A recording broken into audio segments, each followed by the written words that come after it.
Patriots. I'm Lee Watts, and this is Patriot Point, your source for Kentucky news and analysis from a conservative, Christian, and common sense point of view. Well, we have lots of news for you this week. We're going to be going over the most recent Kentucky governor debates, showing you some video clips from that. But before we do that, we have some other news we need to cover real quick. First of all, here on the channel Patriot Point, our YouTube channel that covers it just surpassed 11,000 subscribers. Hooray! Oh, hooray for the red, white, and blue! Oh, hooray for the red, white, and blue! Yes, we're very excited about that. We're now, of course, on YouTube, on the radio. I think we have now 29 radio stations, a few TV stations that cover it, as well as our podcast. So thank you to everybody who subscribed. The more who subscribe, the more Kentuckians who are getting the news from a conservative point of view, who can be informed and involved and help our Commonwealth uphold conservative values. So we're very excited about that. Looking forward to the 12,000 mark just around the corner. Well, talking about things coming up, which is going to be the elections. Elections will be on May the 16th. Again, I encourage you to vote on Election Day and not to vote early, because that's the easiest way they can mess with your vote. But talking about who's going to be voting for who, the Louisville Teachers Association has just sent out their endorsements for the primaries. And to nobody's surprise, again, the Louisville Teachers Association is this radical leftist woke organization, maybe the most woke leftist group in the state. They have endorsed the Democrat, Andy Beshear, for governor. No surprise there. They've endorsed the Democrat for attorney general. No surprise there. And they've endorsed the Republican for secretary of state. Now, that's kind of surprising to a lot of Republicans. How come this most radical leftist group in the state is endorsing a Republican? Well, because that Republican is Michael Adams. He's the guy who worked with Beshear to make mail-in ballots where you can just send them in, drop them off, vote for a week or so. And so, yeah, the Democrats love this guy. I don't know why he's running in the Republican Party. He should be running in the Democratic Party. This was brought to my attention by Mr. Stephen Nipper, who's running against Michael Adams for the Secretary of State position in the Republican primary. And I hope he gets it. We got to get rid of Mr. Adams. Now, talking about laws here in the state of Kentucky, for the last 3 weeks, I've been mentioning that Andy Beshear has been ordered by the courts to pay $127,000 to those people because he violated their rights in closing down churches. And the court said, that's against the law, you got to pay. So I've been encouraging people to contact the auditor, the treasurer, and the attorney general saying, don't let Andy Beshear use our money to pay us for his violation of our rights.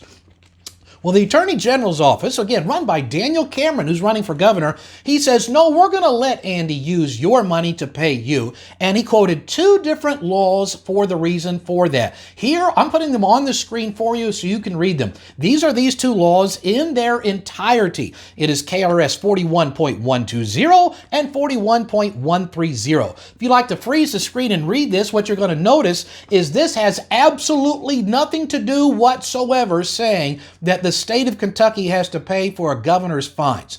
Not at all. Completely misconstrued. And if they want to interpret it that way, then like I said last week, the Rowan County clerk, Kim Davis, she should have been allowed under the same law to use state money to pay any fines that she was ordered to pay. So what I really think is right down to it is Mr. Cameron hopes to be governor, and if he ever gets sued one day, he wants the state to pay any of the fines that may come up. I think this is completely misconstruing this law. We put it up there, and I hope you'll contact him about it and let that reflect in how you're going to vote in the coming days. If you like it, great. If you don't, let it be known.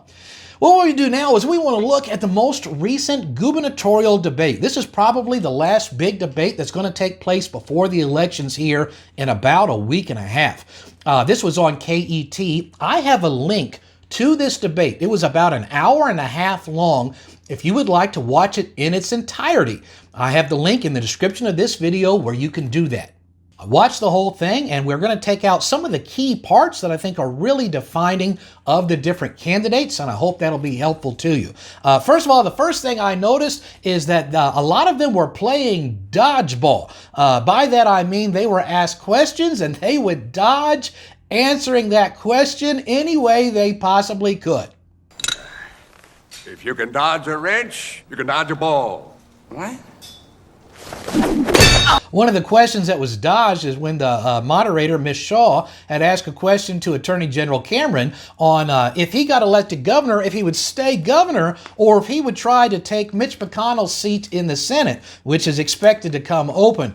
And he dodged every which way he could from answering that question. And she really pointed him down on this, too. She's like, you gave people the impression when you were running for Attorney General that you were going to do that and you were going to serve that for 2 terms, but now you're running for governor. And she really pressed him down on that, and he dodged that question hard.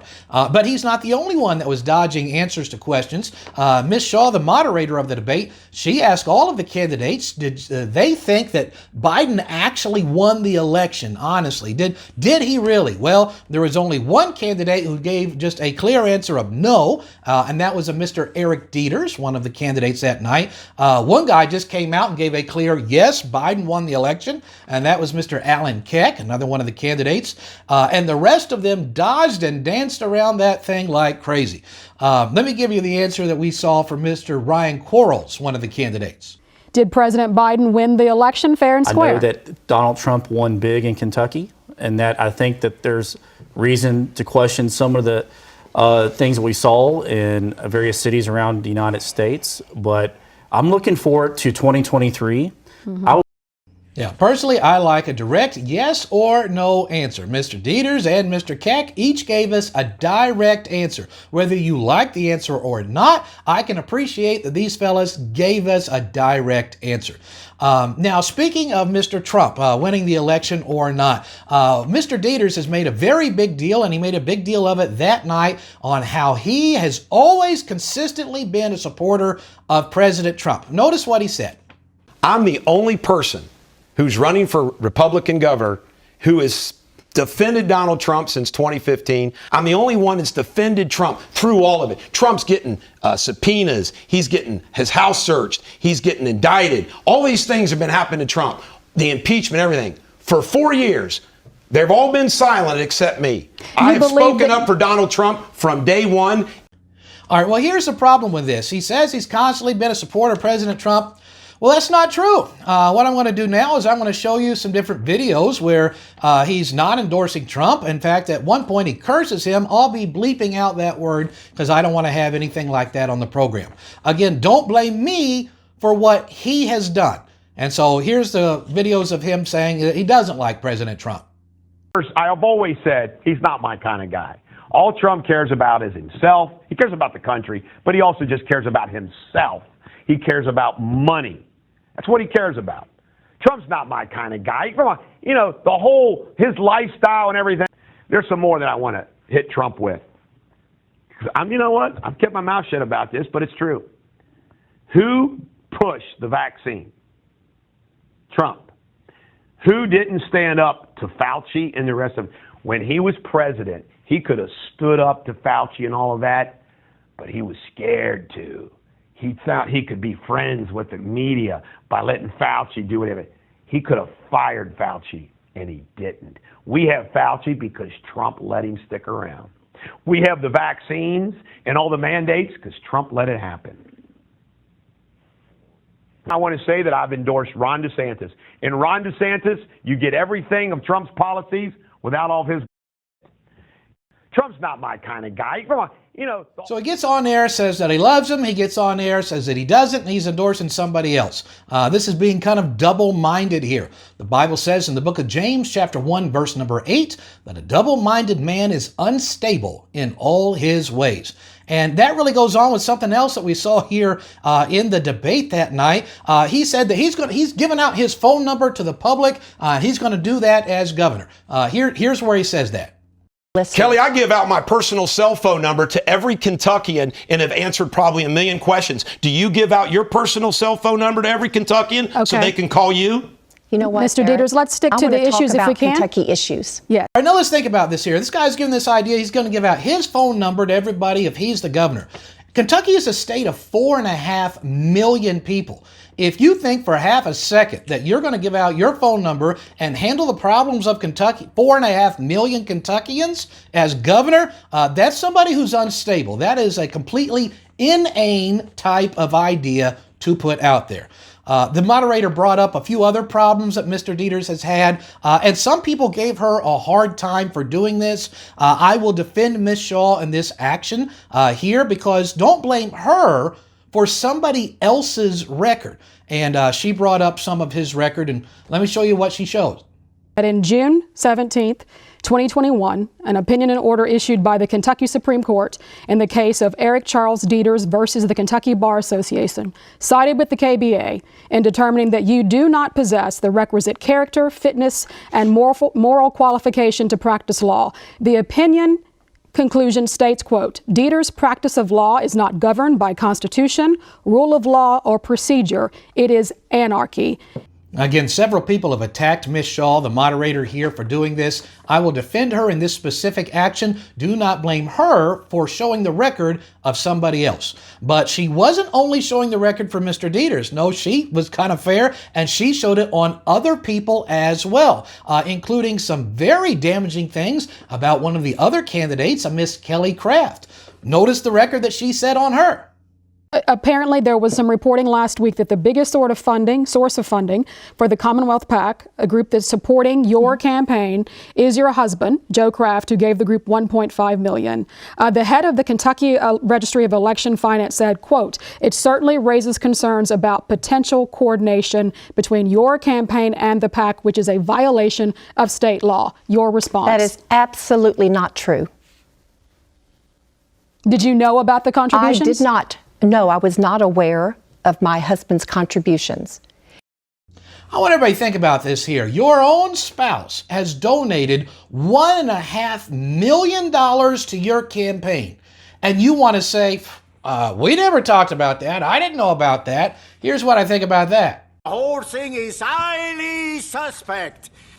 Highly suspect indeed. There's no way in the world that your husband is going to give you $1.5 million for your campaign, and you all never even happened to discuss that at all.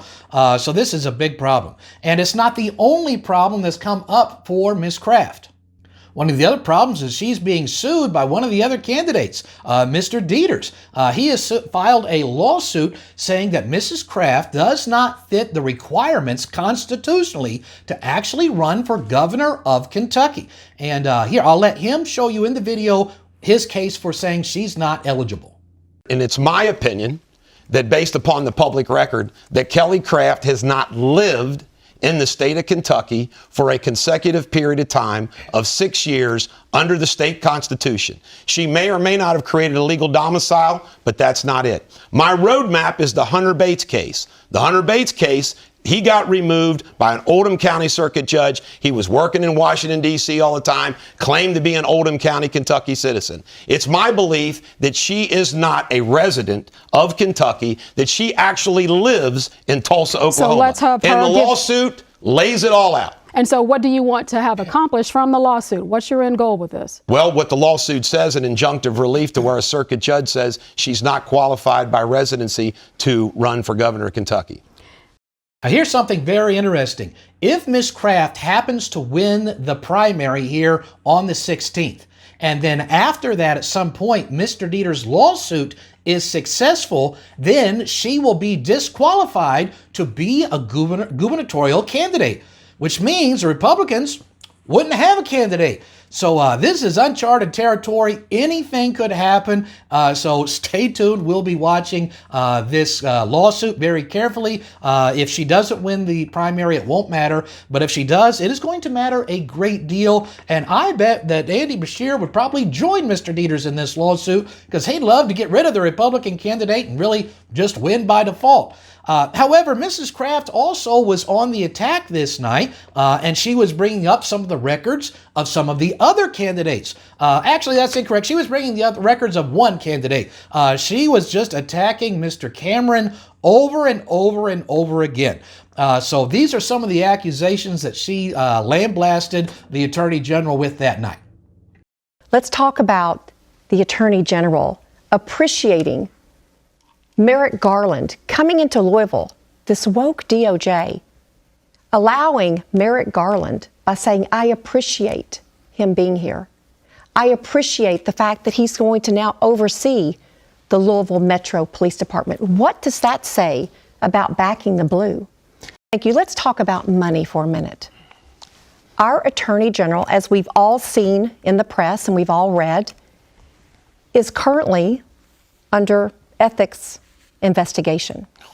Hold on. And let me give you Hold the on. facts. The facts are very clear. Our legislators passed a rule that bans Paysomatic, a gaming company, from being in the state of Kentucky. Our Attorney General accepted $129,000 in campaign contributions. The next day, Paysomatic sued the state of Kentucky in the courts. Our Attorney General, who knew that our legislators banned Paysomatic, chose those donations over representing the state of Kentucky against this lawsuit. So I believe he owes the state of Kentucky an explanation. You recused yourself, so why didn't you return the $29,000 in contributions from Paysomatic to your campaign and the $100,000 donation from Paysomatic to your super PAC? So we're seeing Ms. Kraft attack Mr. Cameron. We're seeing Mr. Dieters attacking Ms. Kraft. We're seeing the moderator bring up things against him. And this is why we had another one of the candidates, Alan Keck. He's currently the mayor of Somerset. And after all of these accusations and yelling and interrupting each other, this is why Mr. Keck said this. You know, quite honestly, the last 10 minutes are why people are sick of politics in America. It's he said, she said, we're going to spend a pile of money to tear each other down. I want a Kentucky where we lift each other up and we get stuff done. Yes, if you remember a few years ago in the Republican primary, we had the two main candidates were going after each other, but there was a third candidate who said, listen, they're arguing a lot. Why don't you go with me? I'm more peaceable. That was Mr. Bevin, and he snuck up in between those two candidates on election night and won the election by 83 votes. So we see that Mr. Keck and Mr. Quarles both stayed out of this, are trying to play the nice guy card. Mr. Quarles made several references to Kentucky Senator Rand Paul, I think trying to align himself with Mr. Paul's position and his popularity. We'll see how that works out for him. So here's the question. At the end of the night, who won this debate? I'll give you the answer clearly. The winner of this debate was your candidate. Yes, there was nothing in this where if you went into this debate watching it and you liked one particular person, nothing happened to make you switch to like a different person. So whoever it is that you liked going in, that's who you're going to think won the debate that night.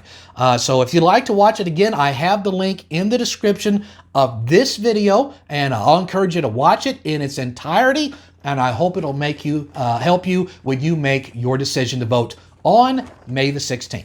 Well, we'll be keeping our eye on this and things that develop in the next few days before the election. So until next week, I'm Lee Watts for Patriot Point, reminding you that liberty is not a spectator sport.